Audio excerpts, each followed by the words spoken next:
मेरे इस चैनल पर सुनने वाले श्रोता, देखने वाले दर्शक, उन सबको सादर सप्रेम नमस्कार। भारतीय स्वतंत्रता संग्राम का एक लंबा इतिहास, लेकिन अभी जो मैं लेके चल रहा हूँ 1857 से 1947, वीरमंगल पांडे से सुभाष चंद्र बोस तक। इस 90 साल के समय में भी अनगिनत, अज्ञात, नीम के पत्थर, मौन तपस्वी, जिनको इतिहास में कहीं स्थान नहीं मिला,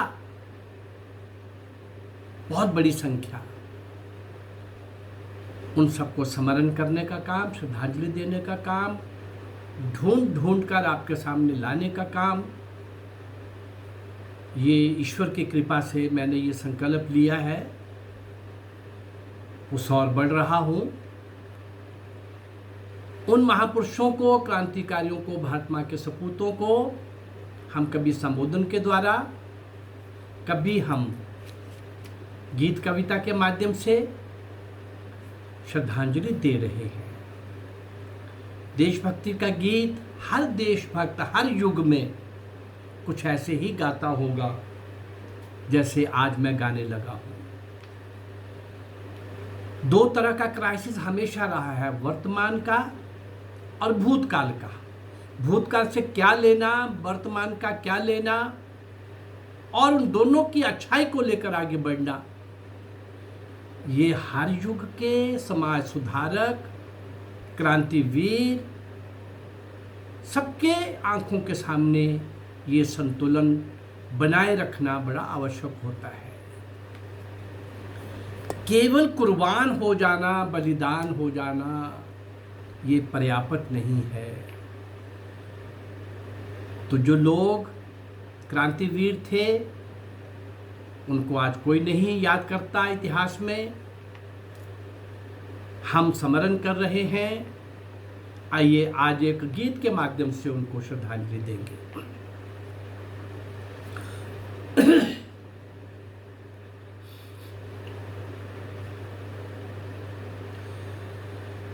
मिटाने माता के सब क्लेश, हृदय में लिए अमर संदेश, नया युग करना है निर्माण, पुरानी नींव नया निर्माण।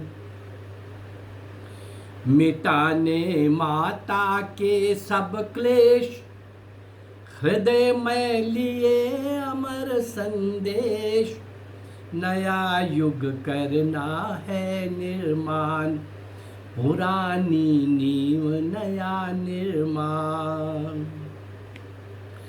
यह भ्रष्ट कलंकित जीवन, यह नगन वासना दर्शन, मानवता की हड्डी पर पशुता का बेसुध नर्तन, निरख यह निष्ठुर अत्याचार, उठे हम क्रोधित कर हुंकार, धर्म का करने को परित्राण, नया युग करना है निर्माण, पुरानी नींव नया निर्माण। मिटाने माता के सब क्लेश, हृदय में लिए अमर संदेश, नया युग करना है निर्माण, पुरानी नींव नया निर्माण। है ध्येय सत्य पर आश्रित, प्राणों में पौरुष जागृत, हम लेकर विजय पताका, ध्रुव पथ पर बढ़े अशंकित,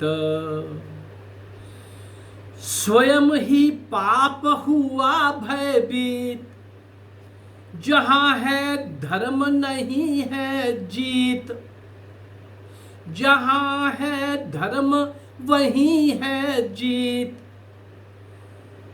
संभल रे पाप अरे म्रियमान, नया युग करना है निर्माण।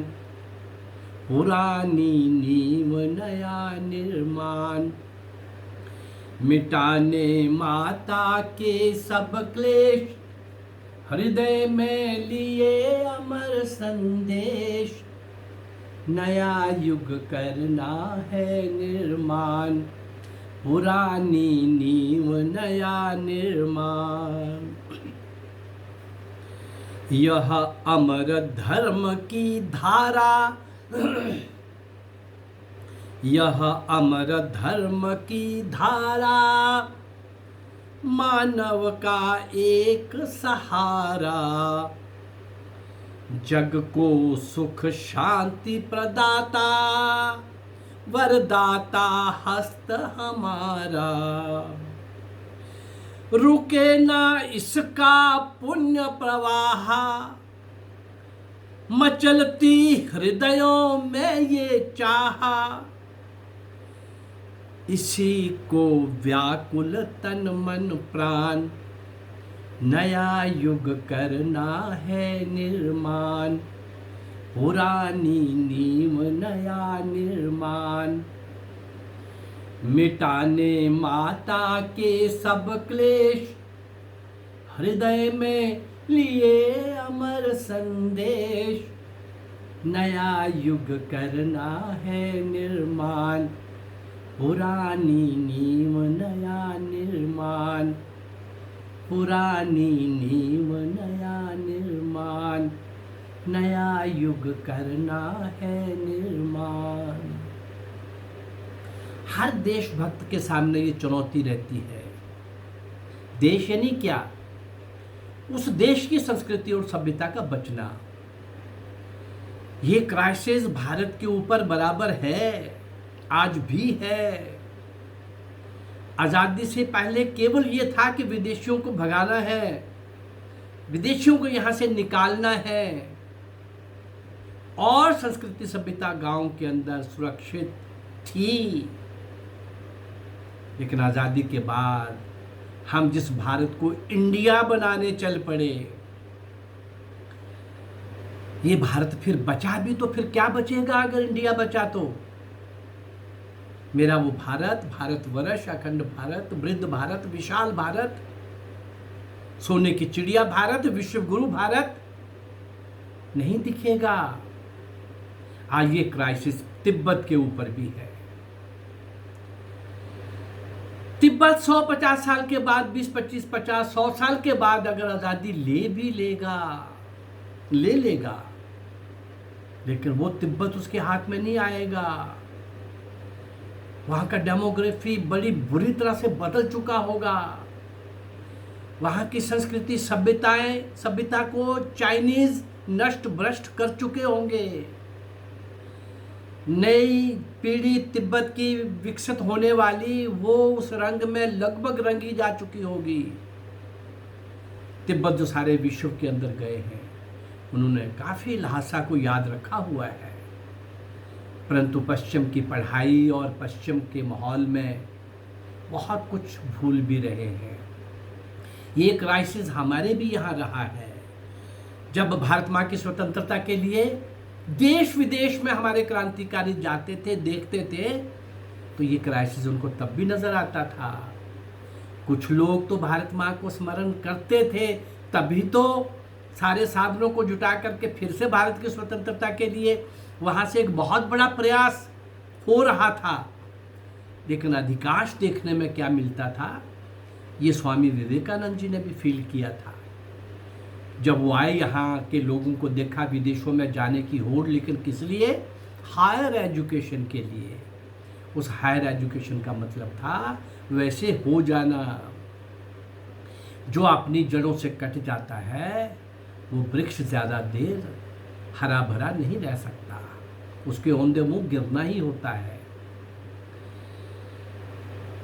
पुरानी नींव नया निर्माण, नया युग करना है निर्माण। नए युग के नए साधन होंगे, नए हथियार होंगे, नए लड़ाके होंगे, नए लड़ाकू होंगे, नए लड़ने के ढंग तरीके होंगे, साधन होंगे, वेपन्स अलग होंगे, स्ट्रेटेजी अलग होगी, स्थान अलग होंगे, चुनौतियां अलग होंगी। लेकिन किस युग का आपको निर्माण करना है, आप करने क्या चले हो, इसके अंदर क्लैरिटी चाहिए। वरना एक चीज़ ठीक होते होते दूसरी जब बिगड़ जाती है तो फिर आधार खो जाता है, ज़मीन नीचे से निकल जाती है, उसका कोई लाभ नहीं होता। तिब्बत पर ये क्राइसिस, भारत पर ये क्राइसिस आज भी बना हुआ है। भारत पहले भी कुछ गद्दारों के कारण गुलाम हुआ था, आज भी वो गद्दार इस देश के अंदर पूरी तरह से दिखते हैं। शाम को चैनल पे आ जाना, देख लेना डिस्कशंस के अंदर, वो बेशर्म लोग, कुछ लोग तो हो सकता है अज्ञानी हो, अंधविश्वासी हो कुछ लोग, लेकिन अधिकांश लोग तो ऐसे हैं जो सचमुच में ये भ्रम पाले हुए हैं कि वो जो कर रहे हैं ठीक कर रहे हैं, या वो ठीक हो रहा है इसका ड्रामा कर रहे हैं। वो जानते हैं, क्यों क्या नहीं जानते होंगे भी, वो चाइना और पाकिस्तान के हाथों में खेल रहे हैं, वो ये नहीं जानते। वो डायरेक्ट इनडायरेक्ट खालिस्तानियों का साथ दे रहे हैं, वो ये नहीं जानते। जिहादियों का, वामपंथियों का, माओइस्ट का, खालिस्तानियों का, पिटे हुए पॉलिटिशियंस का जो नंगा खेल हो रहा है, क्या वो नहीं जानते। बंगाल में अभी इलेक्शन के बाद का जो सीन है, पहले तो चला ही हुआ था, पर कुछ लोगों ने शायद ये कल्पना की थी कि अब की बार वो सारे का सारा दृश्य बदलेगा। जो बॉर्डर के पार से चल रहा है, जो बॉर्डर के अंदर से चल रहा है, जिस प्रकार के लोगों को वोट के लिए बसाया जा रहा है, और जिस प्रकार का माओइस्ट का केवल वायलेंस के आधार पर सत्ता को छीनना और सत्ता को बनाए रखना, ये दौर इस ममता के राज में भी खूब खेल रहा है, खूब खेल हो रहा है। खेला होवे समझ आ रहा है लोगों को। कहीं सुना है लोकतंत्र के नाम पर जीतने के बाद जीत हार लगी रहती है। आप निर्दोष लोगों को, निहत्तर लोगों को, इसलिए कि वो आपकी पार्टी में नहीं थे, आपको वोट नहीं दिया, उनको मारोगे, घर में बहन बेटी का बलात्कार करोगे, लूट मार करोगे, जला डालोगे।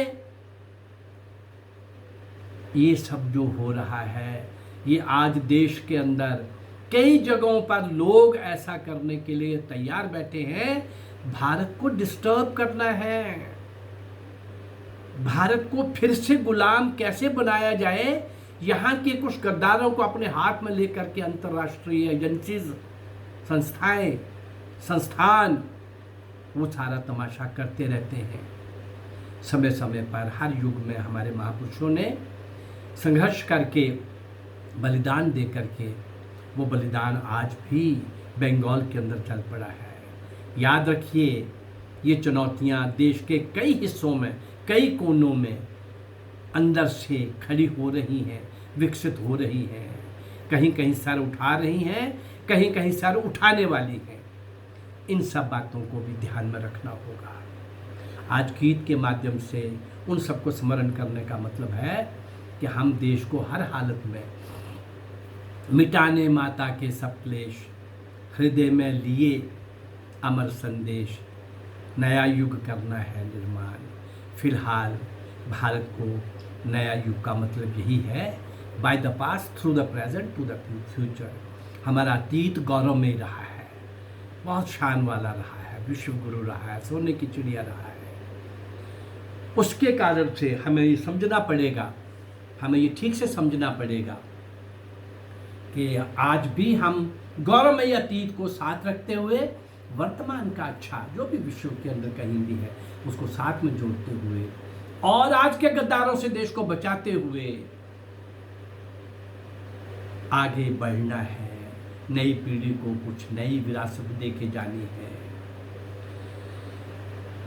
ये गीत के माध्यम से जिन महापुरुषों को, वीर सपूतों को, अज्ञात अनगिनत नीम के पत्थरों को, जिनको इतिहास में स्थान नहीं मिला, वो सब मैंने आज बताने की कोशिश की है, गीत के माध्यम से उनको स्मरण किया है।